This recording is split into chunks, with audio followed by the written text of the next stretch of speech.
अहम खबर है, कराची के इलाके सोल्जर बाजार में गुज़िश्ता रोज़ इमारत गिरने का मुकदमा दर्ज करके बिल्डर को गिरफ्तार कर लिया गया है।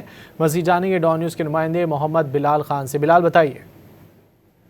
जी बिल्कुल, देखिए सोल्जर बाजार के मकाम पर इमारत गिरने का वाक़या पेश आया था, जिसका मुकदमा सोल्जर बाजार थाने में आज दर्ज कर लिया गया है। और जो FIR है उसमें में बताया गया है कि सोल्जर बाजार में गैर कानूनी तौर पर 40 गज की इमारत गिरने से 16 अफराद जाँ बाग हुए थे, जबकि हादसे में 15 अफराद भी जख्मी हुए थे। सोल्जर बाजार पुलिस ने बिल्डर इरशाद को गिरफ्तार करके ये मुकदमा दर्ज किया गया है। पुलिस स्टाफ की जानिब से ये कहा गया है कि इसके अलावा तहकीकात की जा रही है और इसमें कौन कौन से इदारे मुलव्विस है उनको भी शामिल तफ्तीश किया जाएगा। उनके अफसरान से पूछताछ की जाएगी कि 40 गज की गैर कानूनी जो इमारत है अब वो किस तरह तैयार की गई और इस इमारत के अंदर कोई एक पिलर मौजूद नहीं था, जिसकी वजह से जो गैस लीकेज थी उससे जोरदार धमाका हुआ और धमाके के बाद ये तमाम तर हादसा देखने को मिला।